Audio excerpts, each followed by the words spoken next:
Une vidéo pour les agents immobiliers, chers collègues, chers confrères. Alors voilà, la plupart d'entre nous, nous sommes dévoués, volontaires, désireux de faire avancer les choses. Et nous aimons vraiment aider les propriétaires. Mais certaines fois, et c'est le piège de ce métier, on tombe dans le piège. À tout de suite.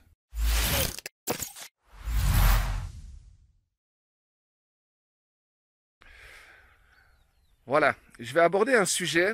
C'est un agent immobilier qui m'a contacté, qui s'appelle Marc, qui m'a dit, écoute David, je bosse comme un dingue, j'arrête pas, et les choses n'avancent pas comme je veux. Je me donne de la peine, je travaille 18 heures par jour, 6 jours par semaine, c'est à peine si je me repose le dimanche, parce que le dimanche soir, je prépare ma semaine, et malgré tout ce que je fais, tout ce que je donne, j'ai pas de résultat. Quel est le problème? Bien Marc, je vais te donner la solution, parce que je suis déjà passé par là. Alors le métier d'agent immobilier, c'est pas un métier qui est toujours facile. Basiquement, les agents immobiliers, leur objectif, pour la plupart, c'est vraiment d'aider les propriétaires à atteindre leurs objectifs. Vendre au meilleur prix du marché, c'est l'objectif de l'agent immobilier. Mais des fois, il prend tellement ça à cœur qu'il en oublie le reste de sa vie. On a l'impression qu'il est tout le temps en train de courir. Il ne s'arrête jamais. C'est comme une spirale infernale dans laquelle petit à petit, l'agent immobilier tombe. Parce qu'en fait, il est habitué à gagner sa vie au travers des résultats qu'il obtient. Et en fait, plus il pousse, plus il va de l'avant, plus il aura de ventes et plus il aura de résultats. Mais au bout d'un moment, ça devient comme un piège en soi, où la seule chose qui importe, c'est de pouvoir trouver des mandats et de vendre des mandats, trouver des mandats et vendre des mandats. Et quand il en est à ça et qu'il oublie le reste, il est tombé dans le piège, et là il commence à s'épuiser, à devenir nerveux, à devenir agacé. Eh bien, ce qu'il faut, c'est faire la part des choses. C'est avoir un planning organisé avec des temps de pause. Une des premières choses à faire, c'est que dans ce métier, on est hyper sollicité. Le matin, le midi, le soir, tard. Ça m'arrivait, on m'a appelé à 6h30 du matin pour me dire « J'ai vu l'annonce, je veux réserver la maison ». D'accord? On me téléphone le dimanche. Mais là, c'est fini.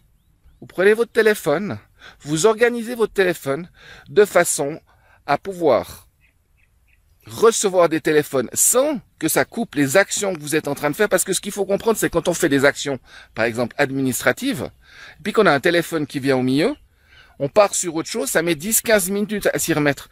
Et quand vous êtes interrompu toute la journée, il y a de quoi, au bout d'un certain nombre de mois, voire d'années dans le domaine, de péter un plomb. La première chose que j'ai faite, c'est que les seules personnes qui peuvent me joindre, c'est ma femme, mes enfants et mes collaborateurs. Les propriétaires peuvent me joindre, mais ils vont tomber sur la boîte, et moi j'aurai leur téléphone et je les appelle après. Les acheteurs peuvent me joindre, donc j'ai mis en fait des horaires par jour où je m'occupe de rappeler les gens le matin, de rappeler les gens l'après-midi et où je m'occupe de traiter mes emails. Mais quand vous êtes tout le temps en train de faire tout ça, plus les visites, plus la voiture et tout ça, au bout d'un moment il y a tellement de choses différentes que vous traitez en même temps que ça vous met dans un état d'excitation.